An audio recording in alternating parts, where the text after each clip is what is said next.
To my people all around the world, especially my African people that are trying to move to the United States or trying to do business in the United States, let me tell you things they don't tell you. Things they don't tell you about America.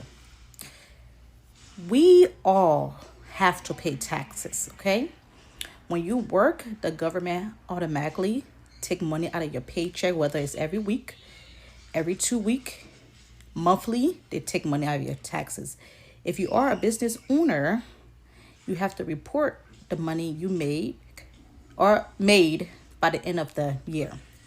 Okay.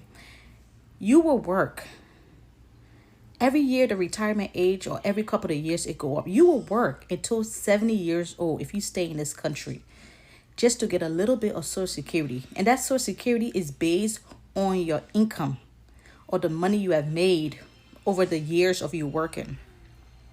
Things they don't tell you also here in this country. The cost of living in the whole 50 states, it is hard. It's too much money to be paying. Sometimes your rent can be $1,500, $2,000, $3,000. I mean, that's just rent. That doesn't include water. That doesn't include gas, electricity, nothing, just rent.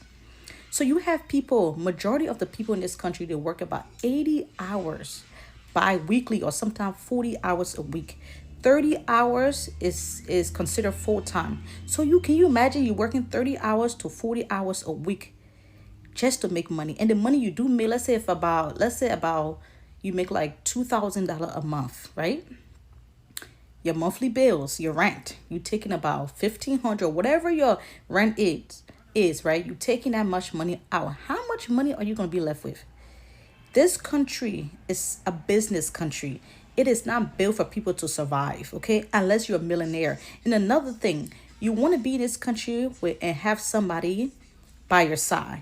You want to have a partner. If you think you can come in this country and work hard, most people are dying at their job. They are dying because they're overworking themselves just to have a better living. Don't let people lie to you. I would tell you the truth. Don't let nobody lie to y'all in this country.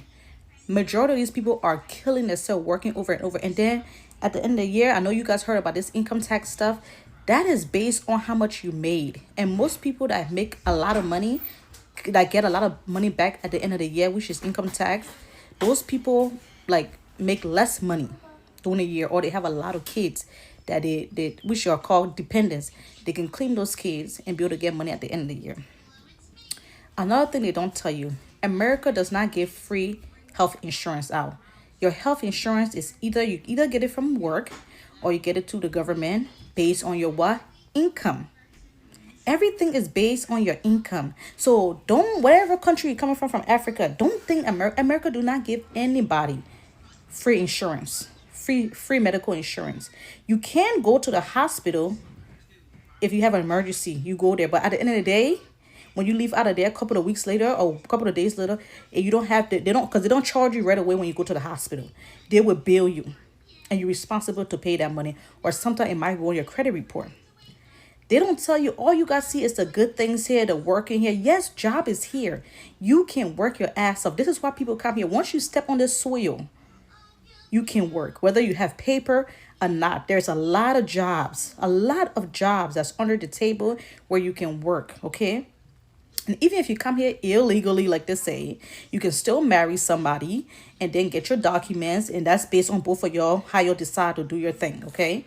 But don't let people lie to you. If you want a better life, take it from me. If you want a better life for yourself, when you come to this country, work.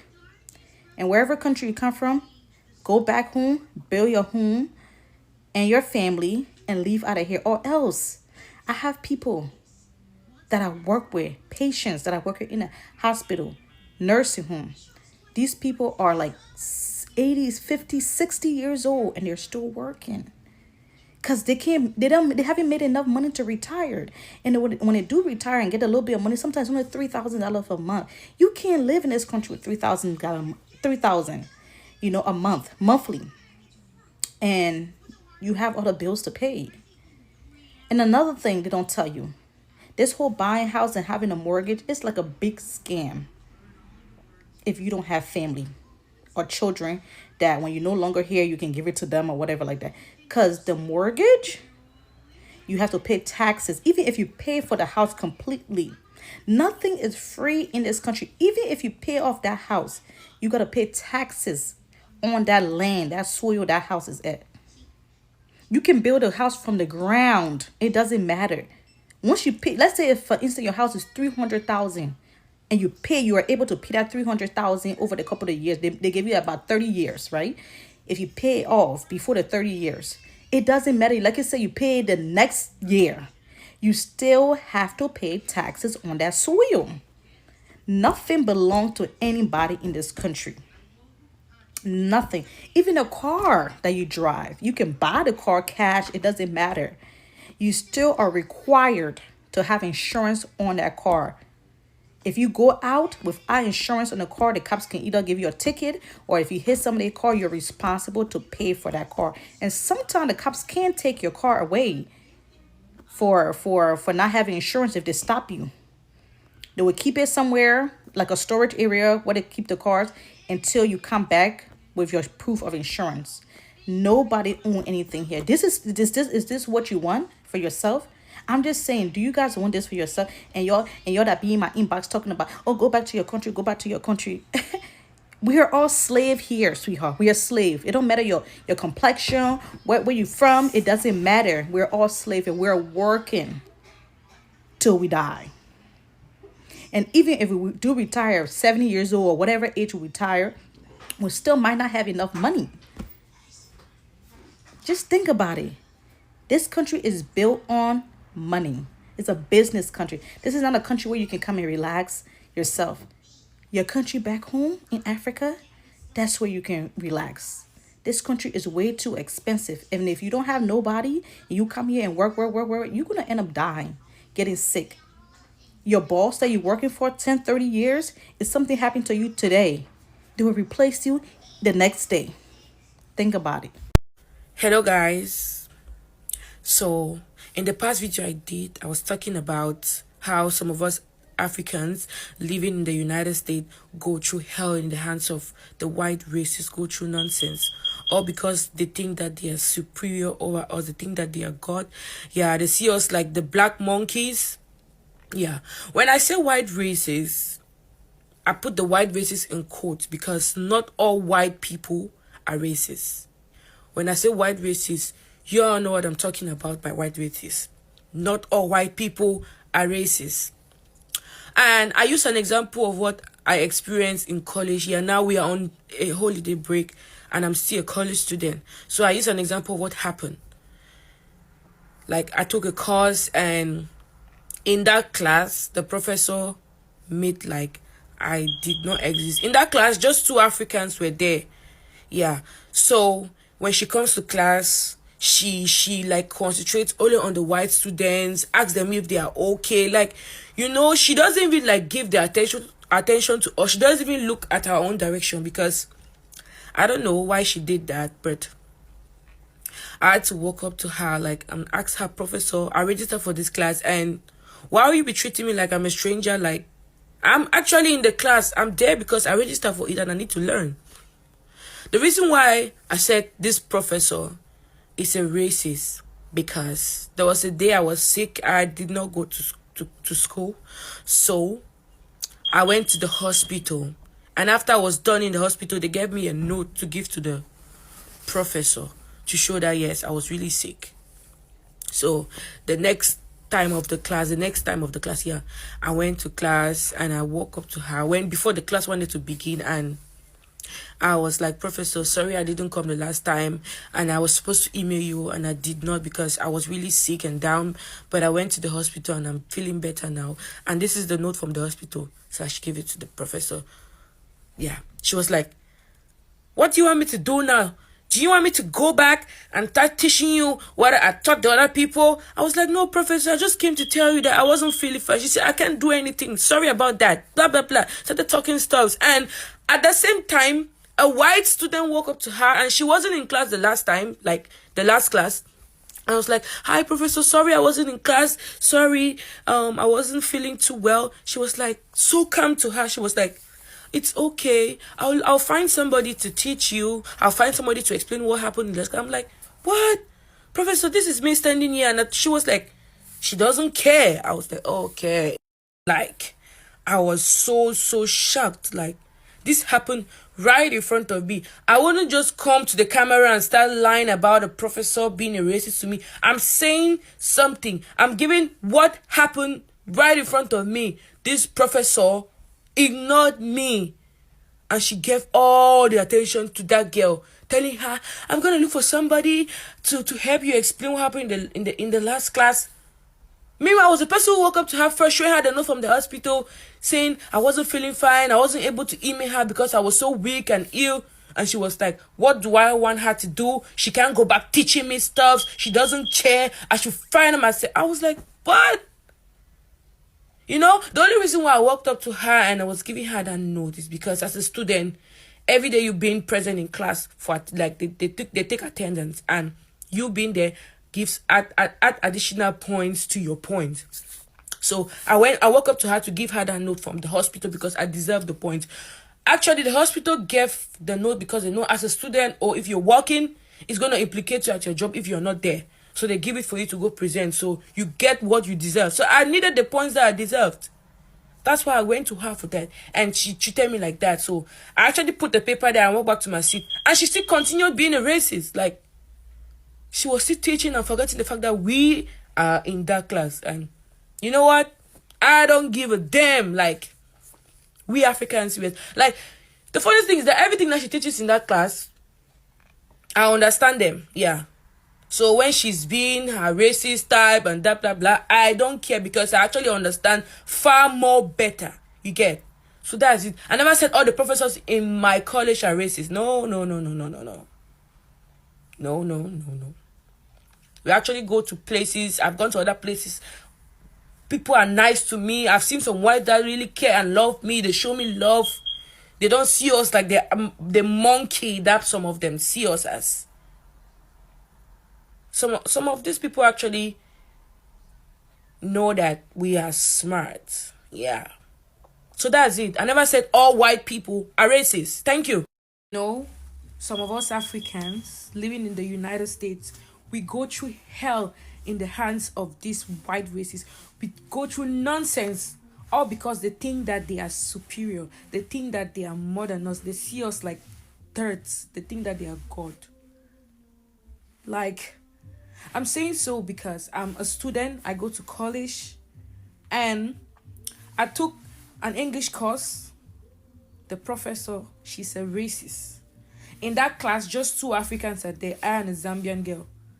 Like, this professor behaves like we don't exist in that class. She gives all her time and attention to the white people. And you know the funniest thing, she sees us like we know nothing. Like, we literally know nothing about what she's saying there. It's so funny. She'll be like, guys, you understand? Like, she doesn't even look at us. She doesn't even give us the attention and the time. But you know the funniest thing, like, we understand all those stuffs. Like, I don't know what to say. These people see us like dirt. They see us like rubbish. They see us like nonsense. Like, we don't matter. I literally don't care. There was a day I actually walked up to the professor and was like, what the hell do you think you're doing? Because what's going on here? You make like we don't exist. I registered for a class and you teach people and you forget I'm in here. Like, actually, the thing here is that if you allow these people see you less, like, they're gonna, like, I don't know how to put it. If you allow, you need to be bold. You need to be bold with them. I literally walked up to her and I was like, hey, please stop that, because I don't take that shit. You need to make, if you make them see you less, they're going to treat you less. So you don't need to do that. Like, because these people, I don't know how to describe them. They're racist. Oh God. Welcome to America.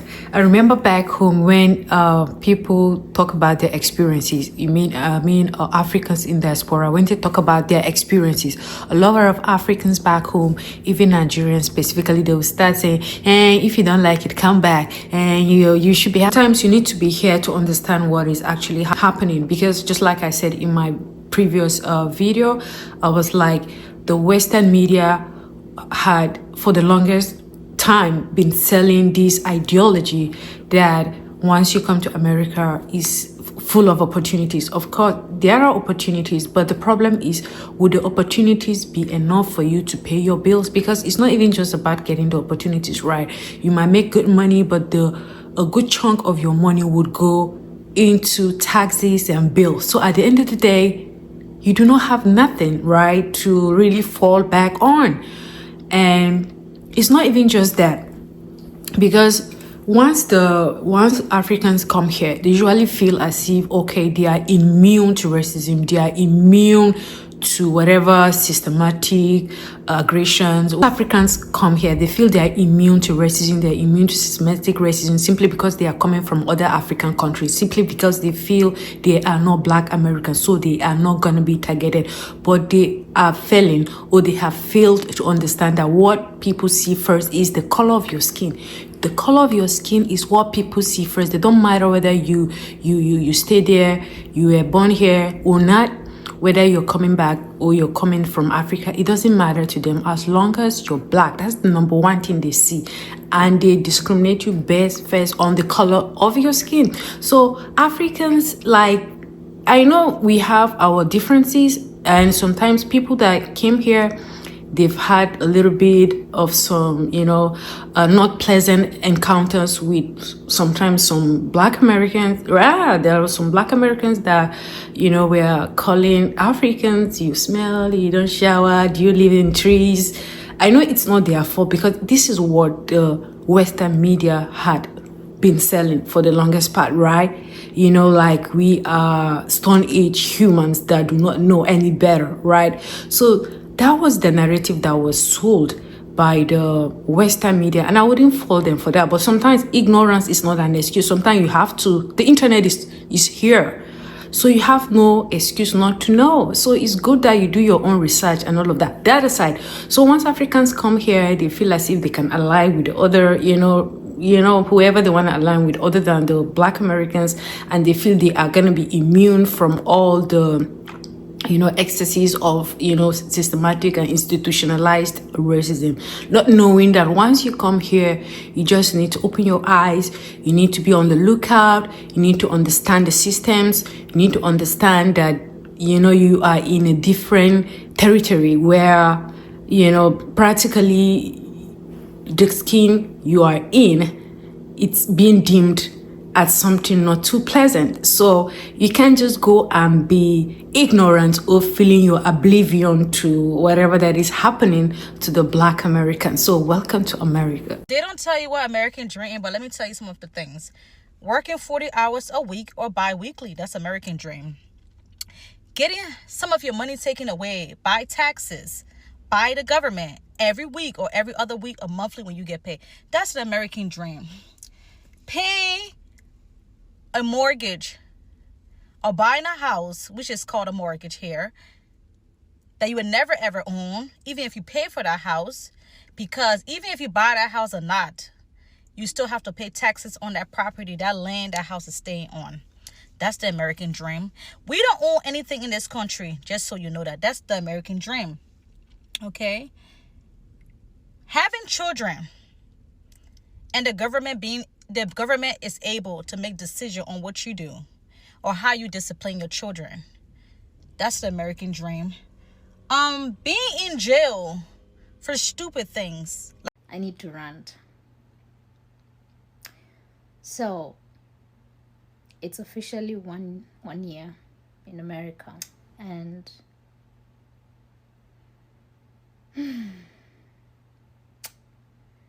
I don't want to cry. I miss my life home. Yeah. If I was given the opportunity right now, I'll pick my life back home without thinking twice. I have just been thinking so much, and I'm like, I had things going on for me. Life was good. All the projects I had back home, all the things I was doing. I'm not a lazy person. I consider myself a very hardworking woman. I moved here not necessarily to look for greener pastures, but because I met a man that I fell in love with, and he happens to be from here and live here. And because of everything we've been told by the media about America and how great this place is, how this is the land of milk and honey, I thought it's only wise, and I'm also very traditional, so I thought it's only wise for me to follow my husband and live where he lives.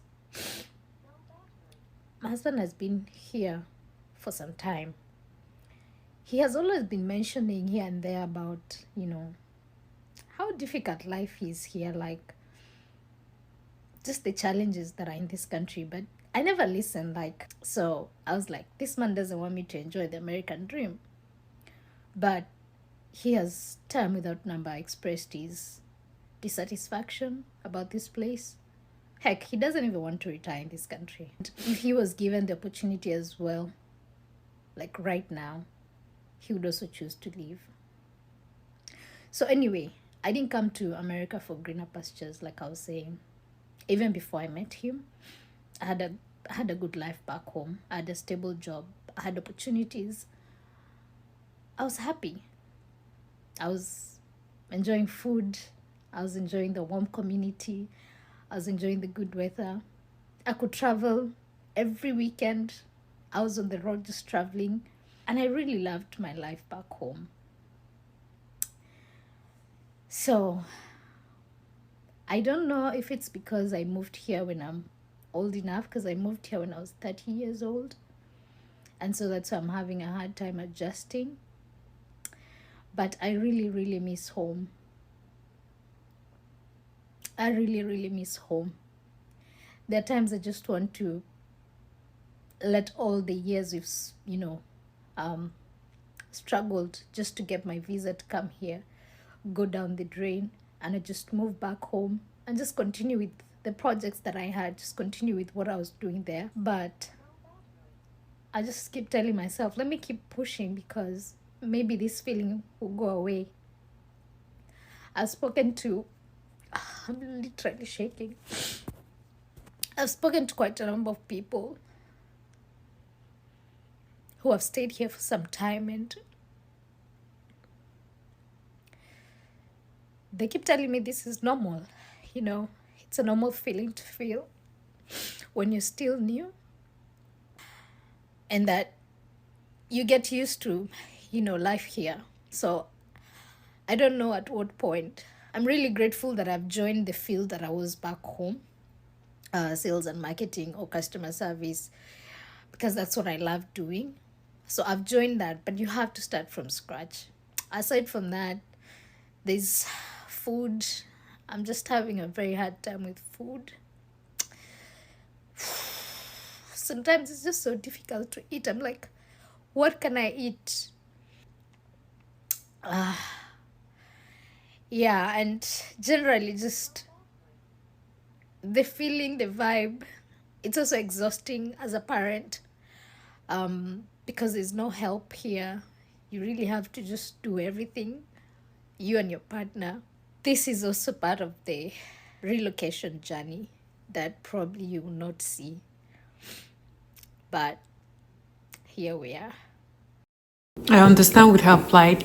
Coming here once you're over 30 is usually very hard to settle down, because I don't know, for whatever reason, it's easier when you're younger, when you come here, when you relocate to a new place, because you're younger and you're full of energy, you're full of things to achieve, you're full of vigorosity, you're just hopeful, you have all the time on your hands. Once you're above 30 and you relocate to a new place, is usually harder, and it's more harder when it's Western world, USA to be specific, right? So I really sympathize and empathize with how she feels, the food, the changing, because here they have a pandemic of loneliness.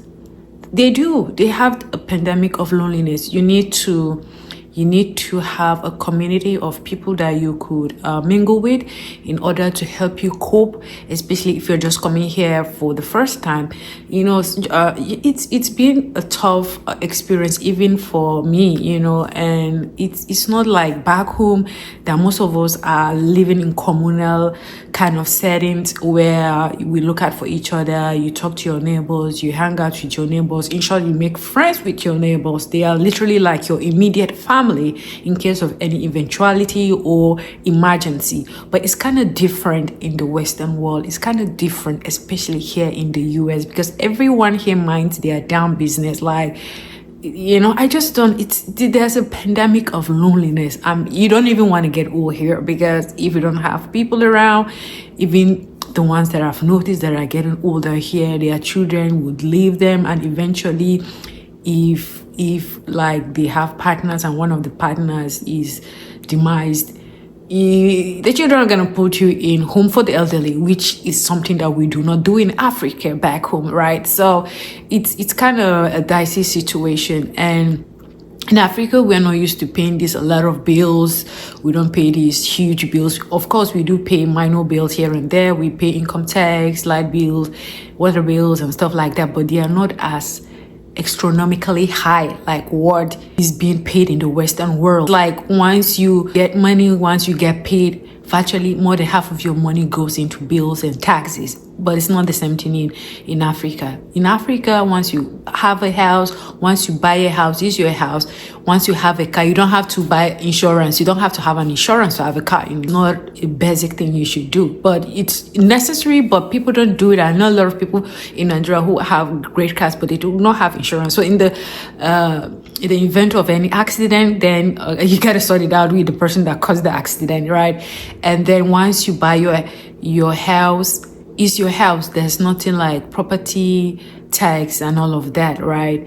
And it's just kind of crazy. And we don't have we have loan facilities, but you don't really get them like the way you get them here. So most of our things we pay in cash, right? So once Africans come here, they don't usually know it until they come here, because just like I said, the Western world keeps selling them this perfect life out here. Like, once you come here, you're just gonna pick dollars on the ground, like pick, you know, dollar here. But that's not the case. So once you come here, you're literally faced with harsh reality that you need to work hard, you need to pay a lot of bills, you need to work 40 to 80 hours a week, you need to put in the work. It's work. You work till you're 70 or 80 sometimes.